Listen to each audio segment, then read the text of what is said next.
Hey, welcome back. I am sure you're thinking this looks really different than the last time that I saw Mike, and that's in part because I was unable to make it to the camera this week to record the introduction to this module. So I have actually an amazing likeness filling in for me, who's doing a great job capturing my voice. So please, if you're thinking it looks different, you're right. But bear with me because you're going to still get the same information in terms of an introduction to this particular module. So welcome to Module 7. A couple things. We are looking in this module at Chapter 5, which is the etiology of alcohol use disorders. As I previously stated, we are taking some of the chapters out of order here in a way that I think makes more sense to help you make sense of this whole concept of substance use disorders. So after looking at alcohol, both acute and chronic, and spending a couple weeks looking at the other drugs of abuse, we're now going to go back and start to look at, so what do we think causes alcohol use disorders? Etiology basically means causes. So this chapter begins the exploration of what do we know about, quote, the causes of alcohol use disorders.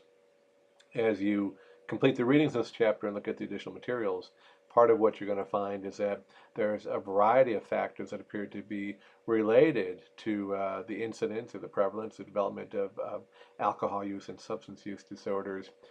But at this point in time, we also do not know for sure what it is that, quote, causes it. We don't have any one cause. We have a variety of things that seem to come together. So as you read through Chapter 5, you're going to be exposed to what's called the public health model, looking at what's called the agent, the host, and the environment. Agent is alcohol itself.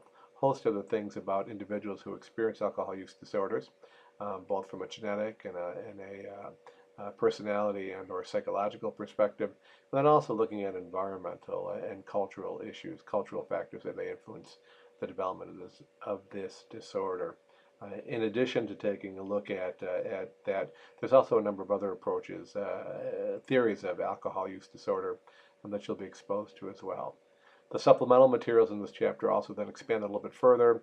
There's actually a very nice research paper that talks about various theories of substance use disorders, a non-narrated PowerPoint presentation that summarizes the presence of or theories of alcohol use disorders as well. And then you're also going to see a narrated PowerPoint again that really highlights the information that the author intended to highlight or the publisher intended to highlight in loosening the grip. Um, the other thing that you're going to see in this module is some prep work in advance of the midterm exam. The exam is coming up. It'll be available a week from today on the 14th of October. You'll have 1 week to complete it. So there's some information, a study guide that's going to be available in this module from the test tab on the left. So please make sure you take a look at that as well. If you have any questions, feel free to call or email. Again, my office hours are on the syllabus. I continue to appreciate all the work that people are doing on the discussion board. Some great insight, great discussion, so please keep that up. If there's any way that I can be of assistance, please let me know. We're approaching midterm, so you're halfway through. So as we continue to move ahead, I think you'll find that more and more of these concepts and these ideas begin to help you answer your questions about alcohol and substance use disorders.